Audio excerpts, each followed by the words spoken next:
안녕하세요. 6월 10일 목요일 시편 9편 11절에서 20절로 한낱 사람일 뿐임을 알게 하소서라고 하는 제목으로 큐티 나눔하겠습니다. 오늘 시인은 어제에 이어서 시온의 하나님을 계속해서 찬양하고 있습니다. 근데 그 시온에 계신 하나님을 찬양하며 그 하나님을 바라보는데 또 무엇과 연결해서 표현을 하고 있냐면 고통당하는 사람, 울부짖는 사람, 그 시온의 하나님을 바라볼 때 고통당하는 사람을 기억하시며 울부짖는 사람을 모른 척 하지 않으시는 그 하나님을 떠올리며 시온을 바라보고 찬양하고 있습니다. 여러분, 오늘 우리의 인생을 살아갈 때 하나님을 부를 때 우리의 삶에 일어나는 수많은 사건과 사고들, 일들, 이슈들, 그것들과 함께 다양한 또한 하나님을 경험해 나가는 것, 그게 우리의 신앙의 여정이지 않을까라는 생각이 듭니다. 아무 사건 사고 없이 막연하게 하나님을 생각한다면 관념적인 하나님밖에 되지 않을 것 같습니다. 그러나 우리 하나님은 지금 내가 신음하고 또 고통하는 그 한복판에서 거기에 만나주시는 하나님임을 우리가 늘 좀 기억했으면 좋겠습니다. 자, 오늘 본문을 보면 독특한 표현이 나오는데 죽음의 문이라는 표현이 하나 나오고 시온의 성문이라는 표현이 나옵니다. 전통적으로 성문 앞은 재판의 장소였습니다. 특히 성서시대에. 그래서 시시비비를 가리는 것, 이게 맞느냐 틀리냐, 정말 옳으냐, 누가 잘했느냐 못했느냐, 이거를 가리는 곳입니다. 그래서 성문 앞에 이 이미지에서 지금 다윗은 이제 그 악인들, 자기를 죽이려고 하는 사람들에게 일종의 너가 죄인이고 잘못이다 라고 하는 고소를 당한 것 같아요.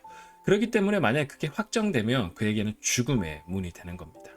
그러나 그 죄에서 변론을 잘 해서 벗어나게 되면 그 자리는 구원의 문이 되게 되는 것이죠.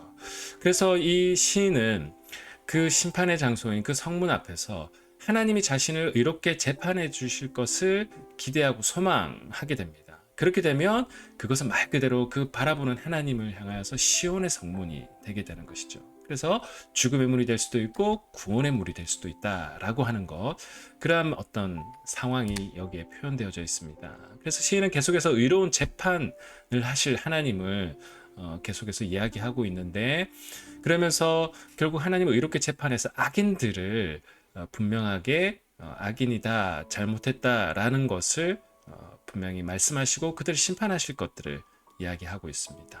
자기가 판 구덩이에 빠질 것이고 멸망할 것이다. 그러면서 마지막 이 시의 마지막 부분은 이렇게 마무리하고 있습니다. 궁핍한 사람들, 가난한 사람들을 이야기하고 있죠. 궁핍한 사람들 잊혀지지 않을 것이고 가난한 사람들의 소망이 없어지지 않을 것이다. 왜 그럴까요? 의로우신 하나님이 그 재판을 제대로 하실 것이기 때문에. 그래서 이방 나라들은 심판할 것이다. 일종의 이 시인을 고소하고 고발해서 그 잘못했다라고 하고 악인들이 오히려 자기들이 잘하고 있다라고 생각하는 그 상황 가운데. 근데 이 이방 나라들과 악인들이 궁핍한 사람들, 가난한 사람들, 이들과의 얽힌 뭔가 에피소드가 있는 것 같아요.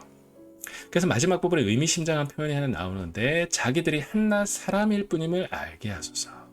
이 모든 벌어지는 일들, 이방 나라들이 악한 행위를 하고 이 시인을 둘러싼 악인들이 악한 행위를 하는 것, 그 이슈가 궁핍한 사람들, 가난한 사람들, 그 더 앞에는 부르짖는 이런 모습들, 이것과 연관되어져 있는데, 그 원인을 자세히 살펴보니 자기들이 한낱 사람일 뿐이라는 것을 알지 못하고 교만한 것, 그것은 하나님 앞에서의 겸손함을 잃어버린 것이고 자기가 누구인지를 잊어버렸기 때문에 그 가운데 궁핍한 사람들, 가난한 사람들의 이 신음소리, 부르짖음이 있는 것이 아닌가라는 것을 이 표현들을 통해서 어느 정도 유추해 볼 수 있는 것 같습니다.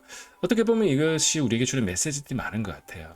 우리 스스로도 한낱 나도 사람일 뿐이다 라고 하는 이 신 앞에서의 창조하신 하나님 앞에서의 겸손함을 잃어버리게 될 때, 우리가 알든 눈치채든 눈치채지 못했던 사람들이 고통받게 되는 일들이 우리들이 살아가는 세상 속에서 벌어지는 것 같습니다. 한번 그런 점에서 오늘 이 시편을 한번 잘 묵상해 보았으면 좋겠습니다. 두 가지를 묵상하면 좋겠는데, 성문 앞의 재판정이 어떤 에게는 심판의 자리, 어떤 에게는 구원의 자리가 됩니다. 살면서 이러한 것들이 뒤바뀌는 경험을 한 적이 있는지.